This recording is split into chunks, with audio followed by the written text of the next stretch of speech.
We are very privileged and fortunate today to have as our speaker Professor Samuel Moyn, and his topic is going to be options for Supreme Court reform. And I can think of few more topical issues for us to be considering and discussing today. And I think that it's going to be a very exciting discussion. Professor Moyn is Chancellor Kent Professor of Law and History at Yale. Got his doctorate in modern European history for UC Berkeley back in 2000 and a law degree from Harvard in 2001. He came to Yale from Harvard, where he was a professor of law and history as well, and also taught for 13 years at Columbia University. His interests in legal scholarship include international law, human rights, the law of the law of war, and legal thought. I don't think that I need to say much more. I'd like to hear from Professor Moyn and looking forward to it. So I'll just turn it over to him and mute myself. We're all fellow citizens. You were all well educated by Yale, which I didn't attend. And my thought was I would give some informal reflections about where things stand and on the character of the recent debate around potentially reforming the Supreme Court or the broader judiciary, and then we can just have a conversation. So if that's appropriate, I'll begin.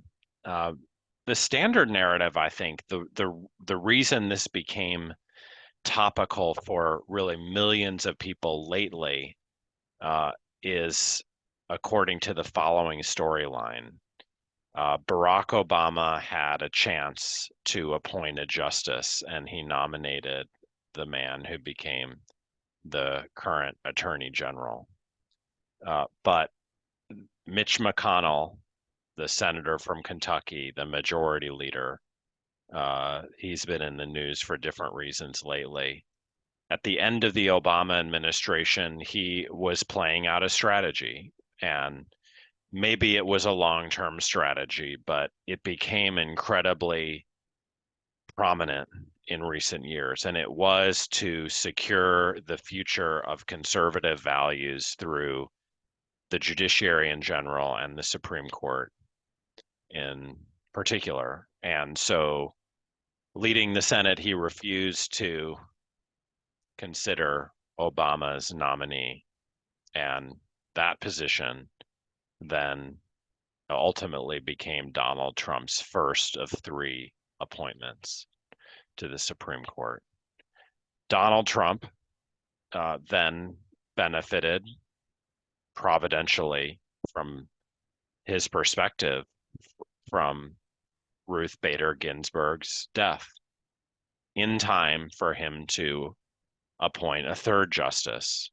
And once again, Mitch McConnell acted for what liberals seemed, an offensive violation of norm by rushing through the appointment of Ginsburg's successor, Amy Barrett, the newest Supreme Court justice, just weeks before the November 2020 election. And as a result of these hijinks, what some liberals began to call a kind of court packing, in allusion to Franklin Roosevelt's threat to pack the court all those generations ago, the balance on the Supreme Court shifted. It became 6 conservatives instead of 5. And as a result, precedents began to fall, ones that had been treated as sacrosanct, most obviously Roe versus Wade, which in the famous case of Dobbs, first in a leaked opinion, then confirmed, the Supreme Court overruled, denying women of what had been a federally guaranteed abortion right. And then, of course, there are other decisions of constitutional stature. For example, one that matters a lot to Yale and which we're still processing, which is the affirmative action case, SFFA versus Harvard, which held that the Equal Protection Clause prohibits treating race as a determining factor in college admissions. So that's the standard narrative, and uh, there's really been an unprecedented bout amongst liberals of discourse around Supreme Court reform. Really, we haven't seen the likes of this since the 30s of the last century, uh, in which itself capped a long era of debate about court reform in general and Supreme Court reform in particular, that lasted from around the first decade of the 20th century through the 1930s. Actually, it turns out these same debates had an extraordinary importance in the 1912 presidential election, in 1923, which was really the height of national debate around potentially reforming the Supreme Court, and then in the 1924 presidential election. But most of that's forgotten, and it's really Franklin Roosevelt's court packing remedy, never fulfilled, that remains in people's memory. And for that reason, most liberals, in response to these events, have turned to court packing. Sometimes, as I said, they say it's like counter packing because Mitch McConnell packed the Supreme Court first, and it needs to be unpacked, the liberals say, through adding justices. Now, I don't necessarily oppose that narrative that I just laid out, nor court packing, but I do think it's, let's say, short-sighted, both the narrative and the remedy. And what I wanted to do, just for a few minutes, is lay out a kind of different history, and then suggest some alternative approaches to Supreme Court reform, including those that Owen wanted me to mention specifically, but some others too, just to see what you think, and then conclude, and then have a conversation. So where I would begin the story of Supreme Court and the possible need to reform it is actually at the very beginning of our constitutional history, because the truth is that the Supreme Court has never had uncontested powers in our national system. And actually, in one of the earliest moments of debate about it, you already find anticipations of what we're living through now. I'm referring to the very dramatic election of 1800. I won't go into the details, but Thomas Jefferson ultimately was awarded the presidency in that debate, and it really created the first party system. The founders of the country in 1787 had hoped that party, which they considered factional, wouldn't arise, but it did soon after. And 1800 was significant because party power changed hands from the Federalists, who had refounded the country and drafted the Constitution and gotten it ratified in 1787, and Thomas Jefferson's breakaway movement, which was called the Democratic Republicans. Now, interestingly, as soon as Jefferson won, was declared the winner, very, some rules of that time made that, like, required a kind of backroom deal and a lot of voting to figure out how it was going to be resolved. When Jefferson was declared the winner, the Federalists, conceding that he would be the next president, began to turn to the judiciary as a source of power, a way of maintaining control, even though they had lost democratic legitimacy or representative legitimacy, not just in the presidency, but in the next Congress. And what did they do? Well, they appointed a Federalist politician, the Chief Justice of the United States, John Marshall. And then they appointed a lot of judges throughout the nascent federal judiciary. This was Mitch McConnell before his time. And in fact, Jefferson responded very famously by saying, I'm citing him, my enemies are retiring into the judiciary as into a stronghold, which was to say, he worried that having lost the vote, they would try to use continuing control of the judiciary to get their policies to survive or even thrive. And of course, not accidentally, it's out of that whole history that the Supreme Court, under the pen of John Marshall as Chief Justice, announced the Supreme Court's power to invalidate congressional legislation, something that's not mentioned in the Constitution and that John Marshall asserted in 1803 in the famous case of Marbury v. Madison. All along in the history of the United States, there have been episodes like this where the judiciary, which we think of if we've taken high school civics or gone to Yale or whatever, is supposed to interpret the law. When the judiciary in general and the Supreme Court in particular has been used as what it actually is, and we know it to be a lever of power, a branch in which in the guise of interpreting the law, and especially the Constitution, power is wielded. The Federalists understood that when they responded to losing the election by stocking the judiciary. Mitch McConnell understood that, putting at risk his own majority in the Senate, not to mention foreseeing Donald Trump's loss in 2020, but guaranteeing that his side would exert policy control through having a majority not in Congress, not through a popularly elected president, but through controlling the Supreme Court, which it does. And so, for my way of thinking, that's the problem. The struggle over the power of the judiciary and whether it's a necessity, whether it's a good thing, whether it's something that we could imagine changing. So that's one big reason why I think the narrative that starts with Mitch McConnell is too late, because Mitch McConnell is just the latest politician to understand that controlling the judiciary, controlling the interpretation of the Constitution is power.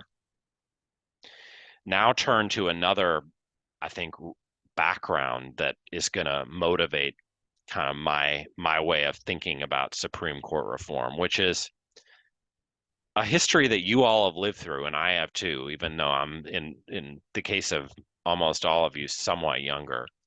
Because while Donald Trump enjoyed 3 nominations, partly through Mitch McConnell's hijinks, if you regard them as beyond the pale, well, Richard Nixon got 4 appointments.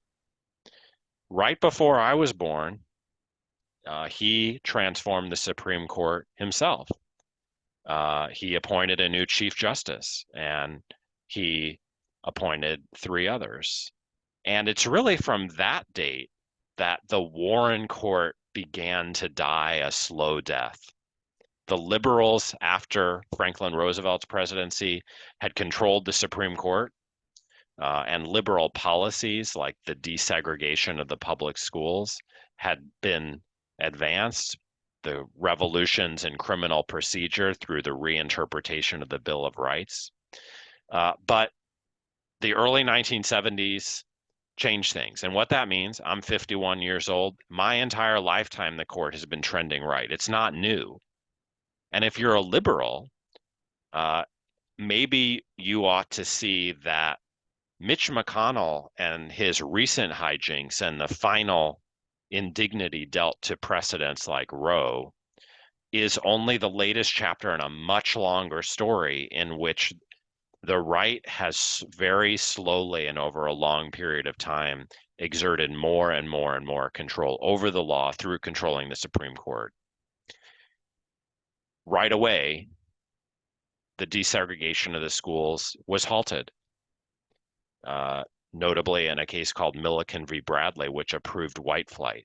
And so the noble dream of the Warren Court was actually shattered very quickly. And as of today, the public schools are at about the levels of desegregation that were achieved in just the first few years of experimenting with it. They're at about 1960 levels of de facto segregation. Mass incarceration arose, notwithstanding the Warren Court's huge innovations in criminal procedure. It's not as if several generations of black men weren't sent to jail. We could talk about the, good or bad politics of that. But let's not run victory laps for the Warren Court in light of that. Now, this reality that the Supreme Court was moving right, and especially in let's say pro-business decisions already in the early 70s and for 50 whole years, was masked by some other decisions, because it's, after all, Warren Burger's court, with the support of some of Nixon's appointees like Harry Blackmun, that decided Roe v. Wade in 1973. And so for many liberals, the the right trending realities of the Supreme Court, the conservative inroads into what the Constitution was taken to mean, was masked for them for all of those 50 years by the struggle over Roe, the survival of Roe in 1992, when many people thought it would die its initial death, and by other liberal decisions which were made, like Obergefell v. Hodges, which defended the right to gay marriage and which survives as of today. Nonetheless, I think if we obsess too much about the abortion right, however important, we miss that what Mitch McConnell did isn't new.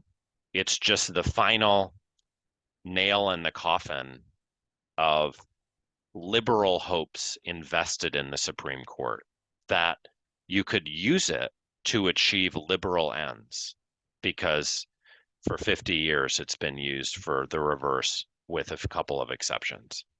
Okay, so it's in that context that I just want to now turn to Supreme Court reform, because something big happened because of what Mitch McConnell did. For many decades, notwithstanding this right-wing drift, it was actually liberals who defended the Supreme Court and its role in our democracy, and conservatives who attacked it. During the Reagan years, conservatives had a popular majority. Reagan, you remember, won 2 elections, the second massively. And actually, they called for chastening the Supreme Court, which they associated with liberalism because of the Warren Court and because of Roe v. Wade. And though they never called for court packing, Republicans did call for what I'm going to call in this lecture talk disempowerment remedies. Things like jurisdiction stripping, saying the federal courts can't hear certain kinds of cases. They also called for term limits. And it's very interesting that as a young conservative lawyer, John Roberts, long before he became a kind of institutional steward of the Supreme Court as Chief Justice, called for these very remedies, supported them in Republican arguments about what to do about the Supreme Court. And that's because Republicans understood that they were a majoritarian force at that time. Now, again, we don't have that same reality. George W. Bush and Donald Trump, the two most recent Republican presidents, were not elected by popular majorities. They were presidents because the Electoral College allows minority rule presidencies. And Mitch McConnell, meanwhile, represents what many take to be the minority rule Senate, because the Senate, which then approves the justices the presidents nominate, privileges smaller states. So this is the new reality that's very different from what conservatives enjoyed in the Reagan years, when they had a majority rule policy and program. they attracted voters on a national scale.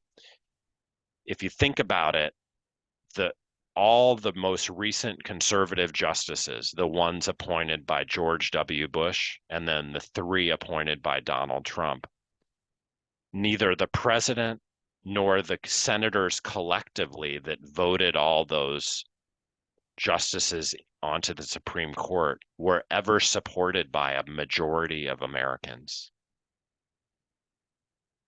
And yet, a majority of the Supreme Court that those conservative justices make up can make big changes to our arrangements, to our laws through interpreting the Constitution.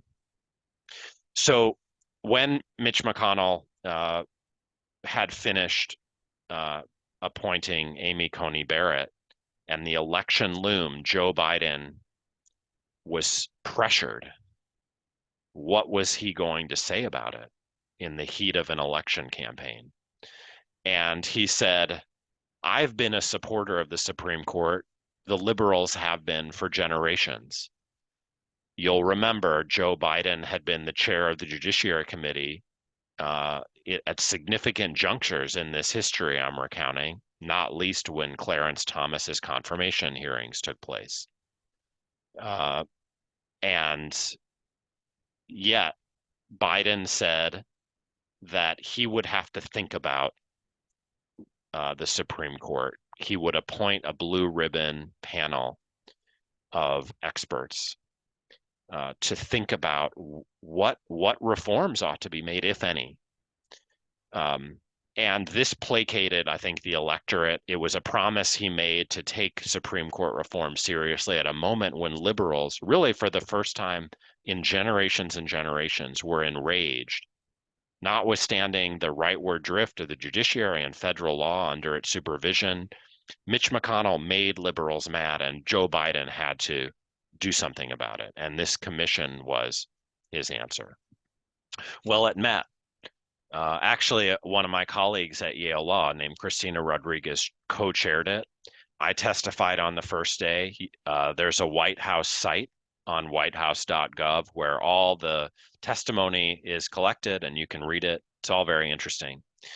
And what I want to do is just review some of the proposed changes. In the end, the commission just was a kind of forum for thinking. It didn't recommend anything, mainly because the commissioners couldn't agree. In the course of its proceedings, the few conservatives who'd been appointed, several quit. But even the liberals amongst themselves couldn't agree what to tell Biden. And in any case, Biden, while conceding that the court, in his words, is not acting normally, has not taken a stand on court reform. I think that gives us some space to think about, well, what did the commission do? What did it say? What are our options? Because court reform is a long game. And ultimately, we have to identify the problem before any of these solutions, I think, recommend themselves. So I'm going to talk about some from, let's say, least radical to most radical, just mention what they are, and then, try to guess at what problem is solved through each individual solution. And then we'll throw open the discussion to decide, well, what is the problem, if any, with the Supreme Court? I've already said what I think it is, and I'll return to that. But you have your own views, and we can have an open discussion.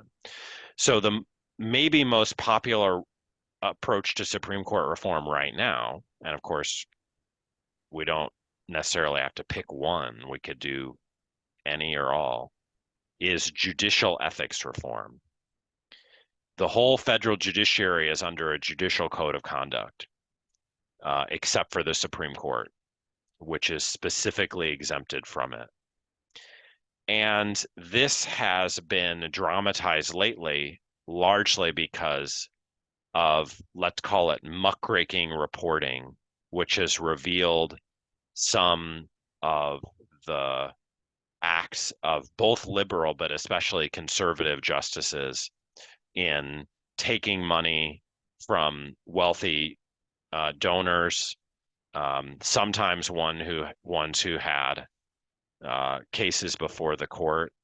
In the case of the liberal Justice Sonia Sotomayor, it was revealed by kind of counter muckraking outfit that she had required 10,000 Michigan State students to purchase her book as a condition of appearing um, at that campus to give a talk. She did sign every copy with help from her paid Supreme Court staff. Um, well, I think it's very reasonable to think that our federal judges should be under ethics codes and that it shouldn't just be up to the Supreme Court if and when there are ethics rules. Um, Now, it's only fair to note that the justices do voluntarily comply with certain rules that apply as a matter of obligation to the rest of the federal judiciary, like reporting gifts they receive and so forth. And both Justices Samuel Alito, a Yale grad, and Clarence Thomas, a Yale grad, have confessed that they made mistakes in their reporting and have corrected the record. But what problem does this solve to engage in ethics reform? Well, if you have corrupt justices, it controls that. But what if the justices aren't corrupt? I mean, it seems like fundamentally most of these justices are ideologically convinced actors. They believe in their political causes that they're advancing through the interpretation of the law and the Constitution in particular.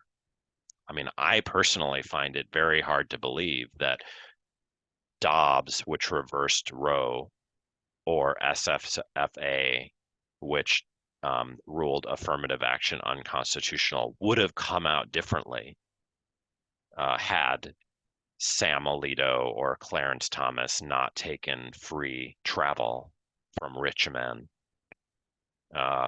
Maybe in other cases, there's at least the appearance of corruption we should care about. But fundamentally, the problem with the Supreme Court seems to be the power that anyone in position to interpret the Constitution then has over the national legal order.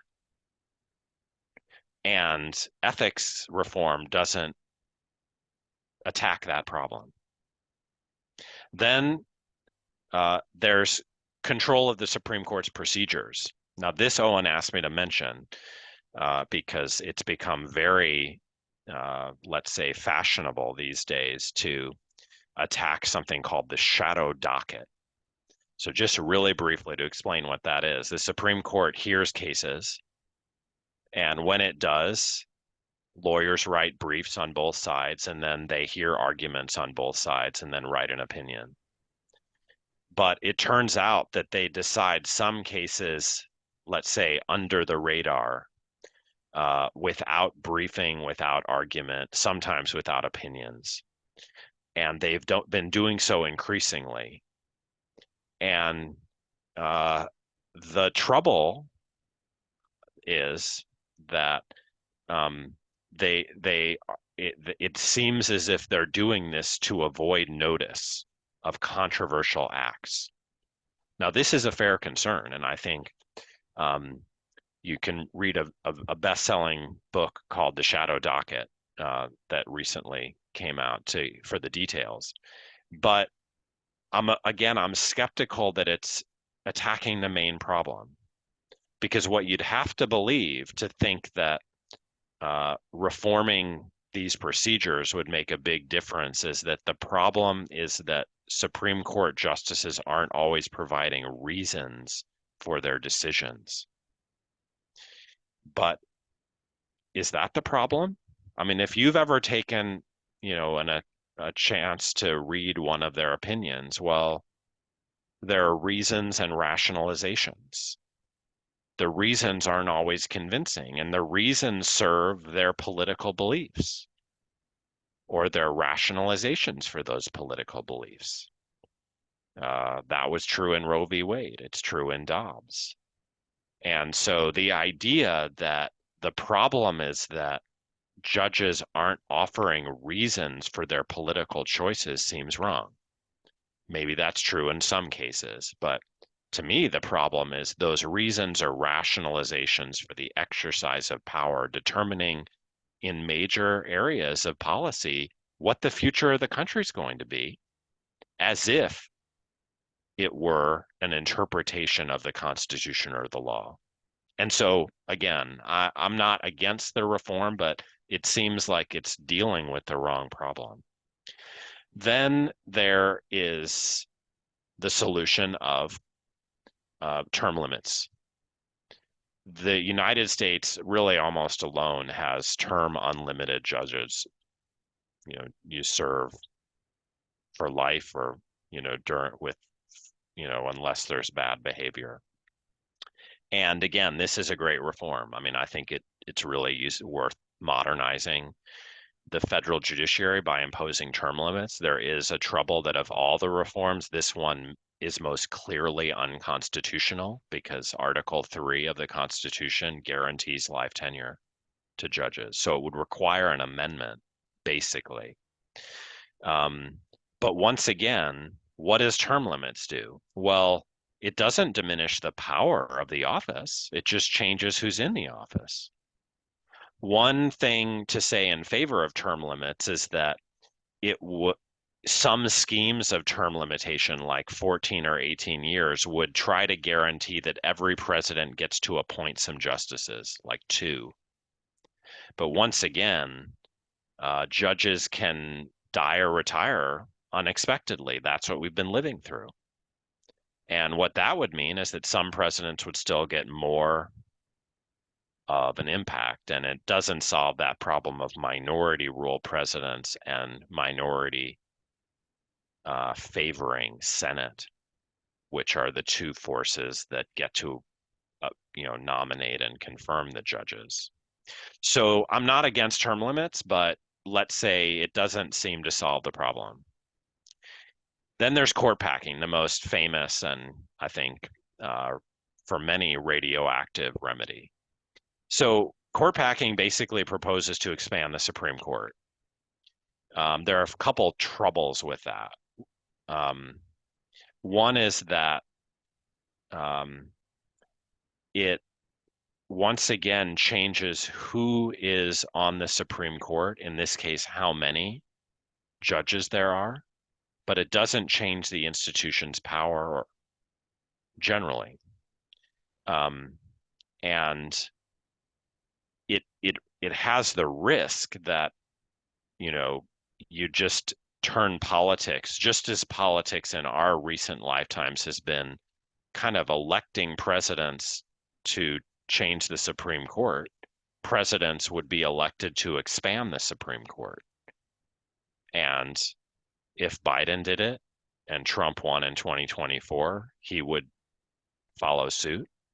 And soon we'd be like Poland with a Supreme Court with hundreds of members.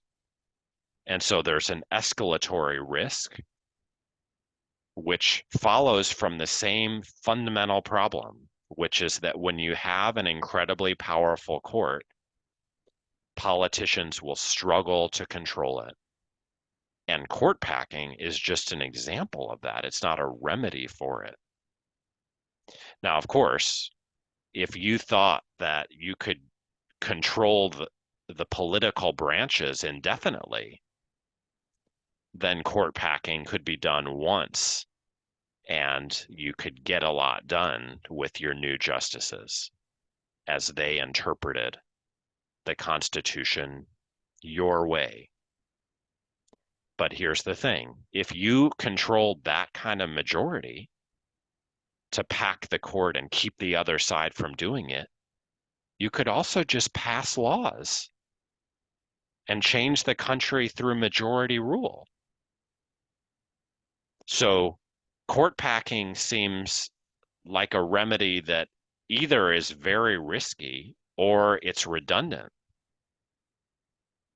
Okay, so then we come to the remedies that I have advocated for and favor, and then I'm very happy to engage in conversation about what's wrong with them because of course I think they're addressing the right problem, which is judicial power. You'll notice that most of the remedies I've mentioned so far are about the personnel on the Supreme Court. Who serves, how long, how many. But I've said the trouble might not be the personnel, it's the institution. Could we imagine a world in which our politics is not reduced to just a struggle for control over who gets to make policy in the name of interpreting the Constitution? And I think we could imagine such a world. And it would proceed through disempowering the Supreme Court, just making it less relevant, less powerful. So here are some examples of what could be done in that regard. One, I think, really attractive remedy would be a supermajority rule on the Supreme Court, at the very least for the invalidation of federal legislation. So as an example, in a case called Shelby County versus Holder, the Supreme Court, by a 5-4 vote, invalidated a portion of the 1965 Voting Rights Act, which Congress had passed with majorities.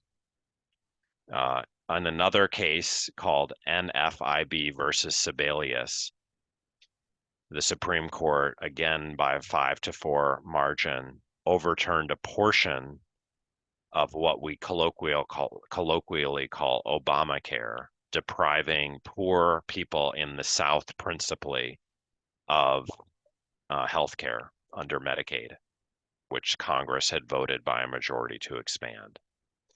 Now imagine that such rulings required 7-2 or 8-1 or 9-0. Well, it would force consensus. I mean, it doesn't rule out that justices could say Congress passed a law in violation of the Constitution, but it doesn't let 5 justices do it. And I've explained what's bizarre about that, because think about how big a supermajority is required to pass a law to begin with, especially in a world with a Senate filibuster. To pass the Senate, even to get 51 votes, requires the assent of a lot of small state senators, just because that's who populates the Senate. And then the filibuster requires 60 senators.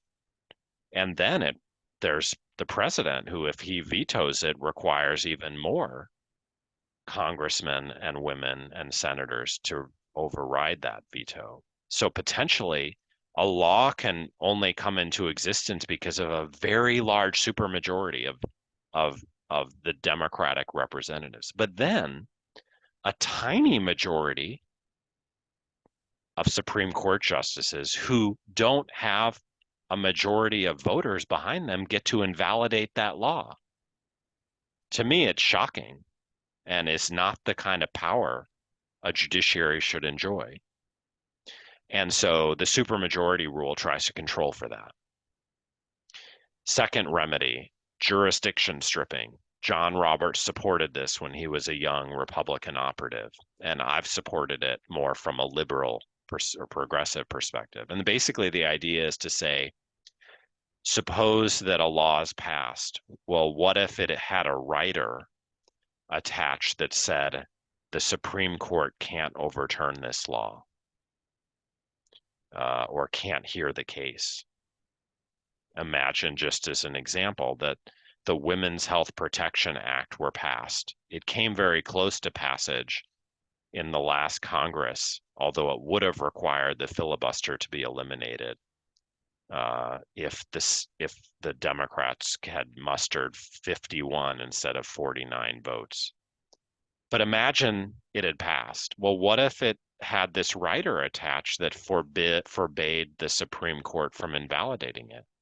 There would be now again a federal abortion rights, but it would come from Congress, just like most civil rights protection came from Congress in the 1960s. Okay, so that's a second remedy, jurisdiction stripping. The third is legislative override. Some other countries have it in their constitutions, like Canada. And it basically said the Supreme Court doesn't have the last word. that in cases where the Supreme Court says a law is unconstitutional, Congress can say it doesn't agree and reenact the law. It's not forbidden by the Constitution. It's not permitted by the Constitution. So we'd have to have a national discussion about this. But those are remedies, all of which share the basic goal of making the Supreme Court less relevant. And I think that would be enormous progress because we would fight less over it. We wouldn't convert democracy into a big war over getting our side's judges appointed, which is what's happened to America. Okay, so I'm going to conclude there because I want to hear from you. I'll just mention that the usual reply to my proposals is that the Supreme Court exists to protect minorities. And I think that's a fair objection. And if you want, I can answer it. Thanks very much. Thank you very much. That's fascinating, and I've been taking notes as I've listened. A lot of things I hadn't thought about. But can I just ask one question and then let everybody else go? Is the question of enforcement of Supreme Court decisions. I have been more and more thinking of John Marshall's famous, and Andrew Jackson's famous, John Marshall made his decision, now let him enforce it. And wondering what happens if, say, blue states won't enforce a red state order, that kind of situation. Great question. I mean, you're proposing getting a lot rowdier than I am. And that is known as defiance. And you're absolutely right that Andrew Jackson said, John Marshall has made his judgment, now let him enforce it. It's very similar to, Joseph Stalin's remark when told that the Pope was upset with him. He said, well, how many divisions does the Pope have? Meaning tanks. So you could just say, we're going to treat the Supreme Court as an enemy institution. Here's the trouble. I mean, just like with court packing, it's enormously risky because we're in a gridlocked, evenly divided country, especially with the Electoral College and Senate, which shifts power, in the direction of national minorities, tend to be whiter and from small states. And, Trump won. Trump could win again. Republicans win in this country. Now, I've suggested that lately they've been winning with minority rule presidents, but, they did control the Senate. In our lifetimes, Newt Gingrich controlled the House by, a pretty big majority. So if you introduce defiance, you're inviting defiance in other cases by your enemies, and you just have to keep that in mind. Now, I think there are better ways to control the power of the Supreme Court, but one reason my remedies may have a bit of superiority over defiance is that I'm actually calling for things conservatives have called for. I mentioned John Roberts. Although most of these remedies that I'm supporting have their roots long ago in the progressive era. But you're right, there's always that kind of like bigger, rowdier response. And, you'd have to think hard about when you want to pick that fight and what the consequences would be, not just immediate, but long term. You want to talk, Howard, or? I like to suggest a somewhat more global approach in the sense that there are certain changes that simply have to be made. We have no choice. One is we've got to make a transition to a green world. We simply cannot continue to defy physical reality. We have no choice. And another, which I think is extremely pressing, is violence. Three of the most violent cities in the world are in the United States. In all of Europe and all of Asia, there's not a single one of the most violent cities in the world. And it's not getting better. So sort of more global approach is that, well, at this point, law is not the answer. Law is, you do as you can with law, but there's not much you can do. So I think we need to move this to ethics and voluntary action, voluntary citizen action. I think that's where we're likely to make more progress sooner. Yeah, I appreciate that, Howard. I think it's very wise. I guess, my thought would be the following, that there are a lot of things that are long overdue, you know, facing our environmental woes obviously is one of them. My view, finally desegregating the schools would be another, which I mentioned. A lot of liberals thought was done by the Supreme Court in 1954, but has actually barely begun, and in fact has suffered a lot of reversals. And there's so many other things on the list. But here's the thing: Americans are gridlocked over these issues, and you can just assert that there's no time to waste, but there's no overcoming a frozen political system. I agree with you that ethics matter, but the trouble is disagreement. Now, here's what I propose, that we we use ethics to face down some of the obstructionist character of our laws and indeed of our constitutional order, because many of the things you're asserting, and I think I agree with them, are supported by majorities in the country. It's just that our political system was never set up to translate majority opinion into policy. It was set up to allow minorities to block majorities. That's the role of the Electoral College. That's the role of the Senate. That's the role of the Supreme Court for most of its history and today. And so this argument about Supreme Court reform is about attacking the structural flaws in American constitutional life, precisely because until we do that, we can't, use an ethically, conscientious majority to get its way. Now, where I would respectfully disagree is that ethics has to be translated into law to coerce those who disagree with right, because they think wrong is right, like they say climate change isn't real. So, I mean, I think law plays a good role if we could get majority rule in the country finally, precisely because the majority, I think, has the right ethics on some of the issues you mentioned, and the political system is failing to translate it into law. Okay, Robert. Well, first of all, thank you for the analysis and the history. Very, very fascinating. You've already said that a term limit solution needs a constitutional amendment, and seems to me that that's highly unlikely. But two of the three of your other remedies are attractive. The first, which is a supermajority, and the third, legislative override, to me in any event. And my question is, as a practical matter, how does that happen? And is it all possible that it could happen? Well, you asked two very big, important questions.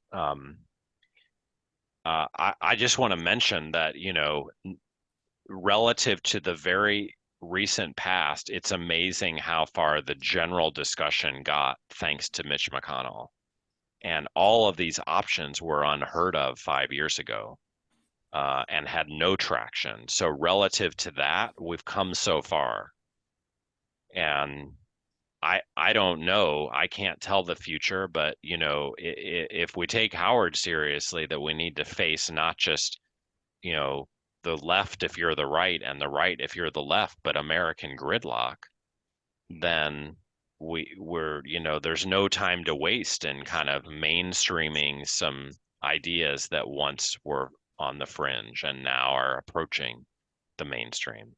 Now, I agree with you that none of these proposals are going to be immediately enacted. The reason I would personally agree with you to kind of postpone term limits is just the very great likelihood that it's the most offensive to the text of the Constitution. Of all the remedies, that's the one that's most dubious because the Constitution says very little about a lot of things. But one thing it does say is that judges have life tenure. And there are various end runs that have been proposed around that. But what that means is that term limits would basically require an amendment, which is practically impossible in this country. You know, the founders made amending the Constitution near impossible because it requires, you know, 2/3 of the Senate and 3/4 of the states, if my memory serves. So then the question is, well, is there some other way of reforming the Supreme Court absent amendment? And, you know, it's a close call. It's not like a slam dunk, but the proposals I made, the supermajority rule and legislative override, could be attempted by ordinary statute. So what that would mean is that the states wouldn't have to agree and only 60 senators would be required unless this filibuster were eliminated, and then only 51 senators would be required. Now, you could object, well, Sam, the Supreme Court could still say those laws are unconstitutional. Right. It can always assert jurisdiction even when there's a jurisdiction stripping provision in the Women's Health Protection Act. But the fact is that would set up, the whole scenario would set up a big national conversation, and it would be a political event. And the justices would have to decide, as they did in 1937 when Franklin Roosevelt challenged them with the original court packing bill, do they want to relent? Do they want to moderate their power? And we just have to see what happens. But this would all have to be the subject of a political movement. I just think what's superior, like legally, about these disempowering remedies is that they could be achieved by statute rather than amendment. Yeah, well, thank you. And what this reminds me of is what's going on in Israel right now. Absolutely. And eventually, who knows what's going to happen, but eventually it is going to come down to a political question, as you suggest would be the case in these matters. Thank you. Note though, just one difference from Israel, you know, which is that, you know, what's happening in Israel is that liberals who have controlled the court much in the way that liberals controlled the Supreme Court in this country in the Warren years, don't have a majority. They face a big conservative majority that wants to attack the Supreme Court. In America, it's the reverse. The majority currently, the national majority in the United States, is not like in the Reagan era. It's a more liberal majority, and it supports abortion right, and it supports environmental concern and legislation. And so in our case, challenging the Supreme Court would be a liberal challenge to a conservative institution, whereas in Israel, it's a conservative challenge to a liberal institution. And if you're a liberal, of course, that means that it's a very sad time in Israel because liberalism may not have a way to survive other than through propping the court power up in the absence of a way of constructing a durable majority, given demographic realities that, you know, we could get into. But this conversation probably ought not to be about Israel, but about about this troubled country. So Tom's turn. Thank you. I also wrote down your original list of what could happen and what some of the problems are. I heard you say that you did not think ethics reform would make that big a difference because you would expect the justices to vote the same way, almost regardless of the existence of the ethics rules. It's not that I disagree with you, because you could say that, well, if you put a lawyer on the stand in a trial, you don't need him to swear. Lawyers are required to tell the truth, but neither of those probably is going to be overly convincing. So I picked ethics reform as among the first four things you discussed as one that could certainly be done or should be done. Among the last three, I think the supermajority makes a lot of sense because of the argument that you made about what it takes to enact the legislation in the first place. And I just wonder whether you believe politically it would be realistic to think that you could couple a supermajority, let us say 6 out of 9 instead of 5, with a statutory supermajority in the Senate that could not be, overturned every time a new majority comes into place. Because I see your point. I think it's a great point. Why would that not be saleable? Yeah, so I mean, you've said a lot of very wise things. I mean, again, I'm not against ethics reform. Now, the truth is that there's still there's a fix already in the otherwise imperfect Constitution for corrupt Supreme Court justices, which is impeaching them. That happened once in U.S. history, and it came near to happening in your lifetimes when Abe Fortas was basically forced to resign or face impeachment. And, if there were a consensus that Clarence Thomas or whomever were just corrupt, well, it's not as if you'd need new rules. You could just impeach him. So the fundamental reality is there's just disagreement about whether he's done something wrong. And of course, Republicans have very good reason to say he didn't because they don't want to lose his seat under a Democratic president. But by the same token, Democrats have a very good reason to pretextually conclude that Republicans are corrupt because then they get to replace them with their people. So it all goes back to the power of the office. No, I think you said some very interesting things about, the super majority rule and connecting it.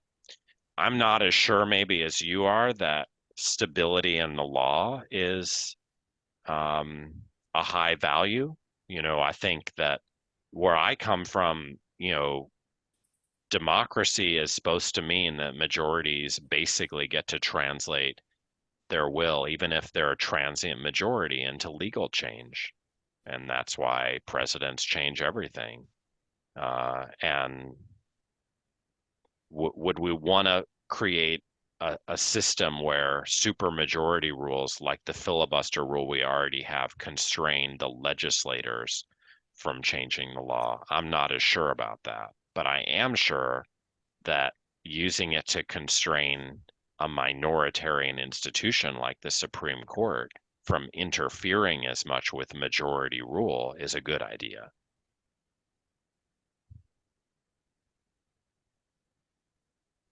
I have a Well, question here. Please, yeah. Earl. Earl Is it Earl? Latimer.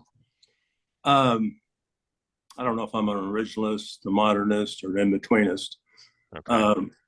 But number one, the Constitution doesn't say how many justices there's supposed to be, does it? No, it doesn't. So everyone agrees court packing is constitutional. It could be done by statute. Right. Yeah, it's only been since I think the late 1800s, early 1900s that we had 5-4. Exactly. Civil War, there were even actually fewer justices. Abe Lincoln actually reduced the size of the Supreme Court. Right. Let's go back to the origin of the three principal parts of government in this country. And in the beginning, our founders did say the Supreme Court term should be for life. What was the reason? What was the reason for that? The reason for that was so that they couldn't be politicized. Correct? It wasn't that the main reason that they should have a term for life? Because if they did, the justices are beholden to no one. it makes them independent in some sense. Now, And so the question is, and we have such a, partly because of our media, yeah, they have really managed to politicize the court. The court handles many, many, many more cases and rules on many more cases than the Roe versus Wade and some of these issues that have absolutely. political moment. So and how do they rule on those cases? Basically by some degree of collegiality, because they do sit down and talk about it amongst themselves, and they decide what and then they have a vote, and then they decide who's going to write the opinion, and they all have the right to write on a more minority opinion. And probably one of the most recent great examples of how somebody did not act as though as the president with the advice and consent of the Senate. Let's not put this all on the president. You have to have the advice and consent of the president. So yeah, if you don't like who is in the Senate or who rules the Senate, then they'll change in the next political election.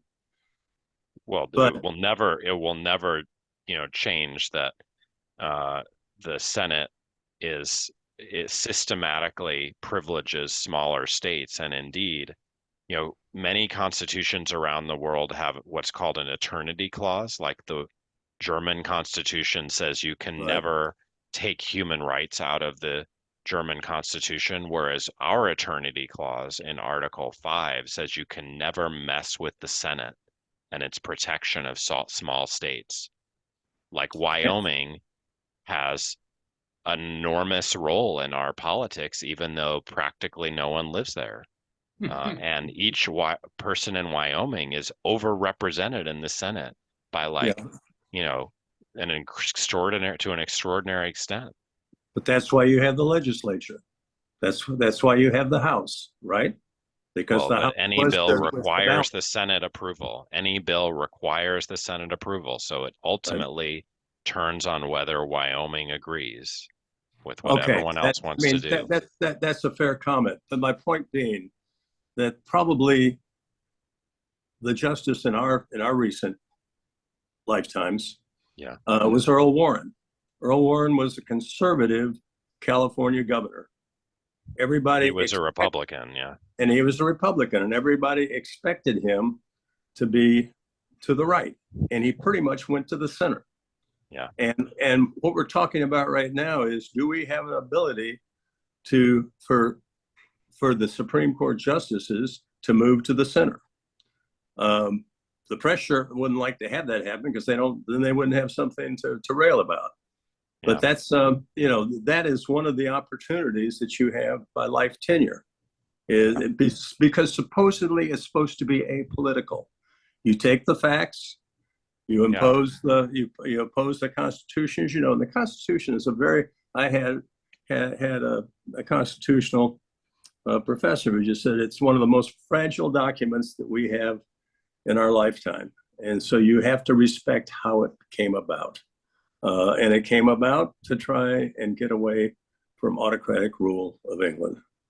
Germany had different rules for what they do. Other people, the Europeans, have totally different rules because they're basically Justinian code. So anyway, you have got some very good comments, but I think part of what we want to try and do is see if we can depoliticize the court. Mm.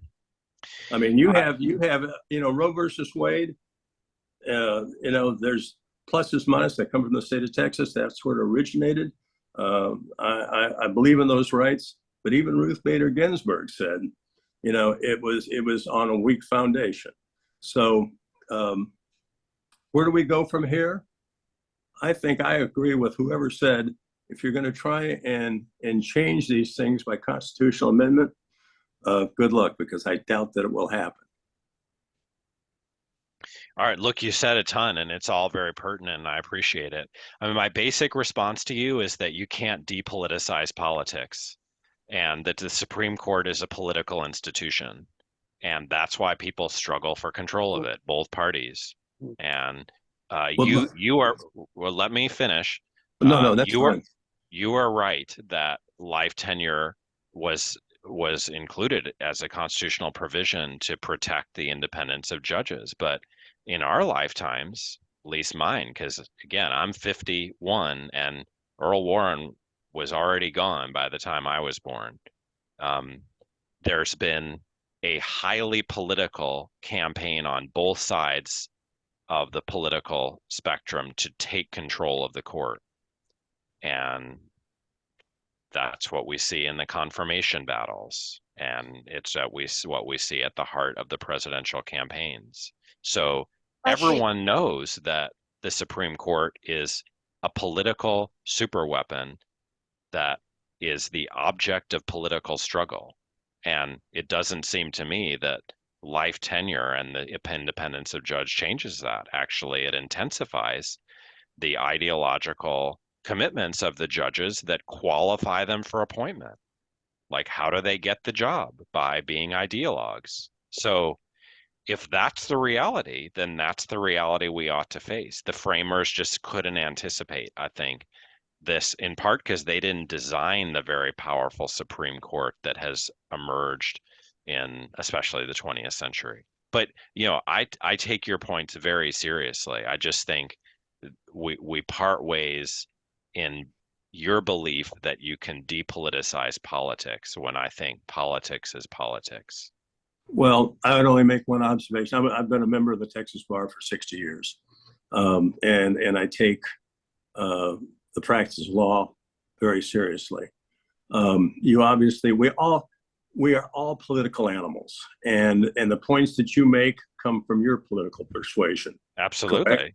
Yeah, you have a political persuasion that's different from other people's political persuasion. You would hope that we would get at some point in time, maybe we never will, 9 Supreme Court justices who will look at a case based on the facts, not on their political persuasion. And maybe that's impossible because we're humans and we always are subject to where we came from and who influences us. But as a lawyer, lawyers are not trusted in a lot of areas, justifiably so. And in my opinion, we have to build faith in the legal system of America because most young people are not trained. Our Supreme Court justice that retired from Arizona, she is running. Most people do not understand political. They don't understand the Constitution. They don't understand what we came from. They don't understand what the 4th of July means. And one of our things is to build up within our total family community of Americans what our history is and why the Constitution has actually held up as a document as long as it has. For those of us on this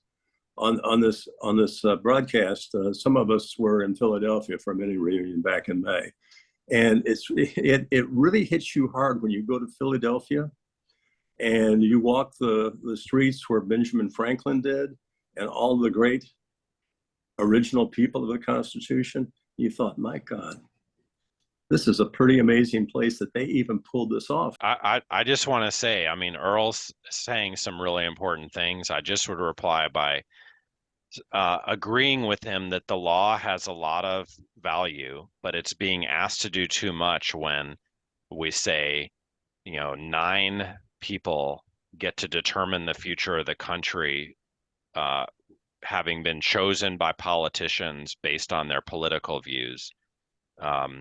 And, maybe in those big cases, we should actually just ask people to decide what the political future of the country should be by voting. And, I thought this was supposed to be a democracy. So not a democracy of 9, but of all Americans. And that's what could make America great. And I think the Supreme Court and its role in our society, the role it's assumed, kind of keeps that democracy from coming into being. But anyway, great points. I totally respect them all. Rick. 5 of the 6 justices in the current conservative majority were appointed by presidents elected by a minority of the voters. So correct, I said that. Yeah, we have a very undemocratic Supreme Court on the face of it, and so one of the fundamental changes we ought to make is fix the make it harder to have minority presidents, which could be done even without an amendment of the Electoral College. I agree with that. On the other hand, I'm for that. That's a kind of much broader constitutional reform, reform of the role the Electoral College has played, and there are statutory fixes there as well, as you mentioned. I would just say, if your goal is to create a Supreme Court that mirrors the current majority of the country in Congress, why wouldn't you just let legislation stand without being overturned? I mean, it's bizarre that you would have this council of elders that you insist represent the majority, but the legislature already did that. So to the extent we abolish these minority rule features of the US Constitution, there's just less of a case for the Supreme Court to play the role it's been playing. That's the rationale for my fixes. Herb. If I can ask a question, I'm intrigued by your recommendation for reform with regard to a supermajority.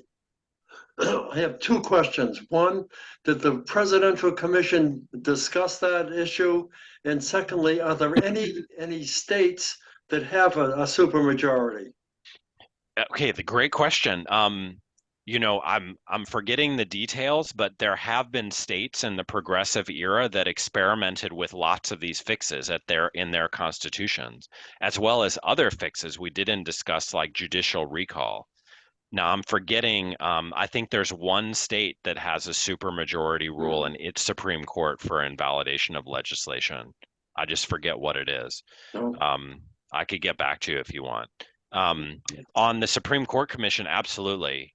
All of these were vetted, but the law professors on the commission couldn't agree with each other, and so they kind of hemmed and hawed. And my take is that, like, these are political decisions, like what role we want the Supreme Court to play, and law professors who were generally clerks to Supreme Court justices and teach Supreme Court wisdom are probably not the people who ought to be deciding what to do about the Supreme Court. But the fact is, you can read the final report of this commission, which basically says, here's the list of fixes, here are the pros and cons, and Supreme Court, the supermajority rule figured in that deliberation. Thank you. You're welcome. You Professor, still want to talk, Rick, or is it Raymond's turn? I wanted to just inject that the one state that does have a requirement of a supermajority is Michigan, because it has an even number of justices. So to get a majority, you have to have they have 8 justices. You have to get 5 out of 8 to get a decision. Yeah, sorry, it's not Michigan, but you're right about Michigan's rule in that regard. And some people actually said it would be great if we just next time somebody dies or retires on the Supreme Court, we just held that seat empty permanently, because then you'd have 8 justices. There's an article you can Google called 8 is Enough after the TV show, which basically says we could functionally create the Michigan situation at the federal level by just keeping one chair empty. Okay, Raymond. Yeah, the confirmation process is the gatekeeper of all of this, and yet it is quintessentially political. Is there any remedy that could start there? Look, we have justice candidates lying about whether they will, hold stare decisis and things like this.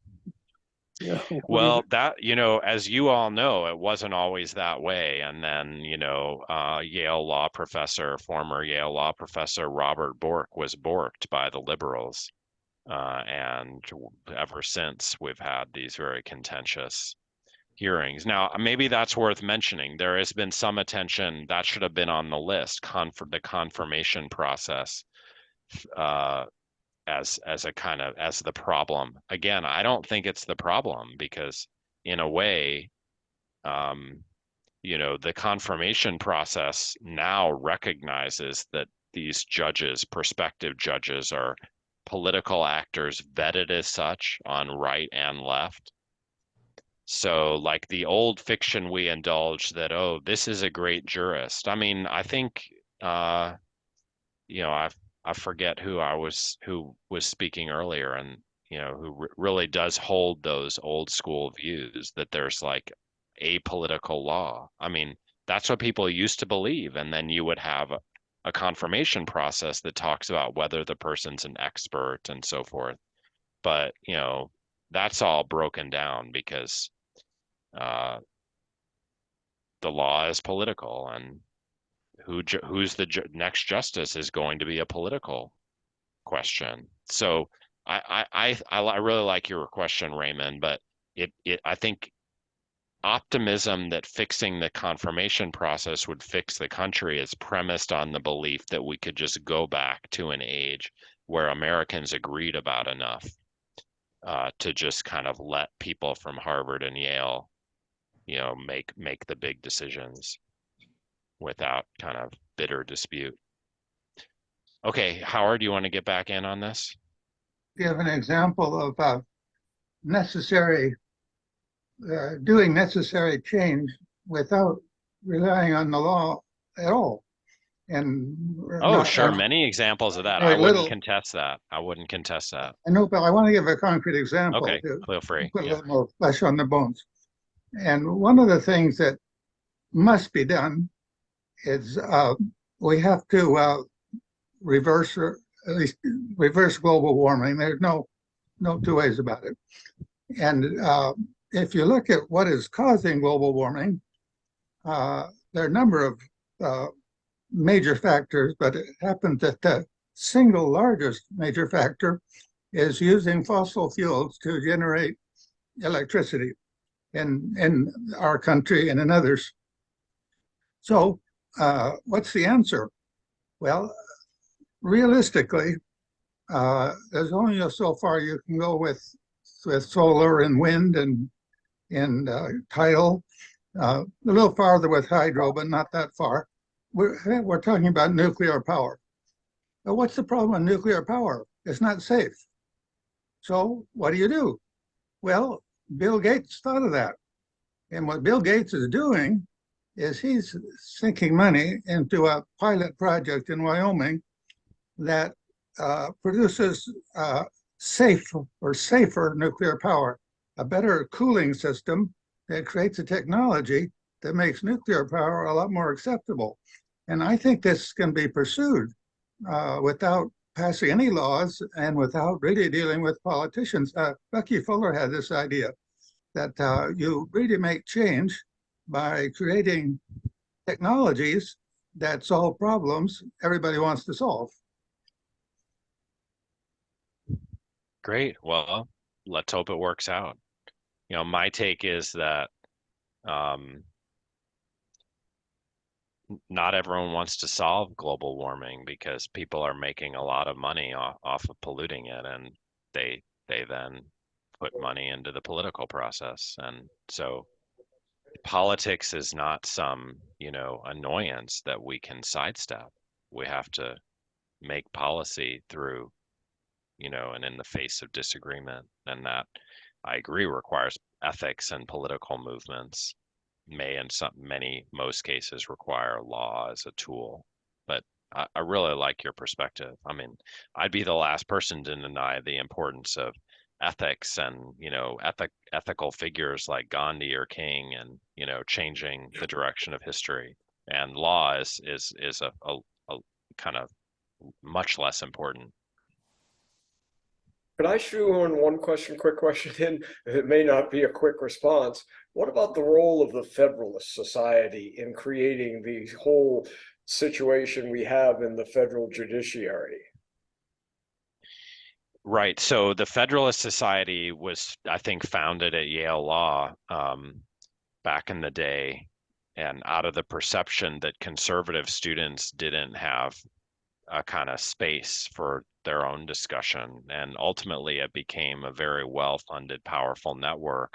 In the end, its leader, Leonard Leo, you know, famously kind of picked Trump's Supreme Court justices for him. And they that happened because, prior Republican picks like David Souter or Anthony Kennedy were deemed unreliable because they didn't overturn Roe quickly. They let it survive in 1992. So there's certainly a story to tell there. I guess my take would be the Democrats care just as much about who their justices are, and they have their own networks and vetting. And, the basic issue is Americans disagree. They have two parties and they want to fight through getting their friends in high places on the Supreme Court. And the Federalist Society certainly played a role in that dynamic. But again, if your view is that the problem is when politics rudely is injected into the Supreme Court, you favor one set of remedies. If you think it was always there from the days of John Marshall acting for the Federalists from on high, after Jefferson won the election, well, then it's just an outpost of political power that people will struggle to control. And the Federalists are just part of American history, just like the rest of us. And like the American Bar Association. And like the American Bar, I mean, On all of the these. other side. On the other side, yep. Yeah. So, I mean, I think, one really interesting question that like Earl's comments prompt is that he's right that in mainstream lawyering, there's this, belief and or fiction that lawyers are just neutral and the law is independent of politics. And then you naturally think that if that's true, the goal would be to get the right lawyers in high places. My take is the law is political and it can't be depoliticized. Therefore, there's strategic neutrality. They're saying like John Roberts, when he's being confirmed, I'm just a judge. I call balls and strikes, even though I've been on a campaign against affirmative action since childhood and finally got it destroyed. So, I'm against like this fiction in which we indulge, in which we say, oh, if only the law were really neutral or we could find neutral judges, maybe we should give up on that and give up kind of pretending. But, I'm in the minority on this. I think Errol's absolutely right that especially lawyers like to say, I exercise power in the name of the law. It's really the law doing my dirty work, not me. So this is just a big difference of opinion about how to think about the law. Again, thank you very much. This has been one of our most lengthy because of the interest talks that we've had. And I think it's been very challenging and from my perspective anyway, fun listening to it. Thank you. I mean, I'm on the internet, so feel free to write me, keep in touch. It's great that you are doing these meetings. Great. Well, thank you so much. Thank you.